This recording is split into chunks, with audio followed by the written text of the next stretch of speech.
नंतरची बातमी मुंबईतली आहे। मुंबईमध्ये शिवसेनेनं आज म्हाडाच्या मुख्यालयावर मोर्चा काढला। म्हाडाच्या वसाहतींच्या समस्यांकडे राज्यातील आघाडी सरकार दुर्लक्ष करत असल्याच्या निषेधार्थ या महामोर्चाचं आयोजन करण्यात आलं होतं। मुख्यमंत्री गेले किंवा राहिले याची आम्हाला फिकीर नाही, आम्ही सरकार खाली खेचणार आणि कामगारांना घरं मिळवून देणारच असा इशारा यावेळेस उद्धव ठाकरे यांनी दिलाय। गिरणी कामगारांना घरं देण्यासाठी म्हाडानं पुढाकार घ्यावा असं आवाहन सुद्धा त्यांनी केलंय। म्हाडाच्या वसाहतींमधल्या समस्या गेली 2 वर्ष शिवसेना सरकारसमोर मांडतेय। विधिमंडळाच्या पावसाळी अधिवेशनात सुद्धा म्हाडाच्या प्रश्नांवर उत्तर देताना मुख्यमंत्र्यांनी अधिवेशनानंतर बैठक घेण्याचं आश्वासन दिलं होतं, पण त्यानंतर तशा पद्धतीची कुठलीही बैठक आज तागायत झाली नाही। मुख्यमंत्र्यांनी काका पुतण्यांचं दर्पण असताना सुद्धा चौकशीचं जे धाडस दाखवले म्हणून मी तेवढ्या पुरतं त्यांचं अभिनंदन केलेलं आहे। तेवढ्या पुरतं केलेलं आहे। कारण नाहीतर मुख्यमंत्री बदलायचा झाला तर शरद पवारांच्या परवानगीशिवाय काँग्रेसचा मुख्यमंत्री बदलता येईल आणि मग शरद पवार मुख्यमंत्री बदलताना अनुभव संपन्न माणूस असाच ते निवडतील। तसला अनुभव घोटाळ्यात करण्याचा आणि घोटाळ्यातून निसटायचा। मग नवीन मुख्यमंत्री आल्यानंतर पहिल्यांदा याला क्लीन चिट देऊन टाकतील आणि आता आम्हाला मुख्यमंत्री बदलावरती काही रस नाहीये। कोणी मुख्यमंत्री आहे ना, आम्हाला मुख्यमंत्री बदलात काही रस नाहीये। तर म्हाडावर मोर्चा काढणाऱ्या रहिवाशांची बातचीत केली आमचा सिनियर करस्पॉन्डंट विनोद तळेकरनं।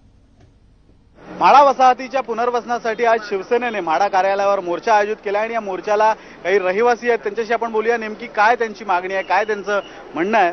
मला सांगा, म्हाडाचे रहिवासी आहात तुम्ही, म्हाडाच्या रहिवासी म्हणून तुमची काय मागणी आहे? पुनर्विकासाचा जो प्रश्न आहे, राज्य सरकार यात योग्यरित्या लक्ष घालत नाही असं तुम्हाला वाटतं? राज्य सरकारपेक्षा आम्ही दोष देईन म्हाडाच्या प्रशासनाला। प्रामुख्याने सप्टेंबर 2010 नंतर म्हाडा प्रशासनाने आणि तत्कालीन ज्येष्ठ अधिकाऱ्यांनी जी सरकारची आणि माननीय मुख्यमंत्र्यांची स्पष्टपणे सांगायचं तर जी कोंडी केलेली आहे आणि जी दिशाभूल केलेली आहे, ती दिशाभूल आणि कोंडी अजून प्रशासन फोडू शकलेलं नाही आणि त्यात गुरफटत चाललेलं आहे।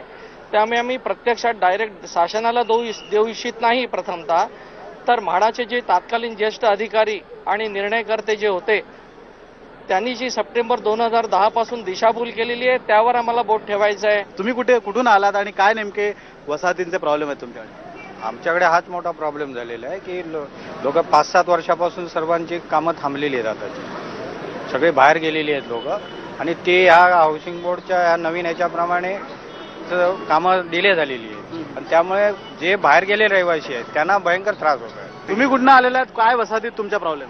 मी नेहरू नगर कुर्ल्यामधून आलेलो आहे। आमच्या वसाहतीचं मोडकळीस आलेली आहे, पूर्ण स्लॅबवर जे पडत आहेत, तरी पण आम्हाला ह्या धोरणामुळे कुठलाही बिल्डर किंवा काही कुठलेही हे करून पुढे जाता येत नाहीये।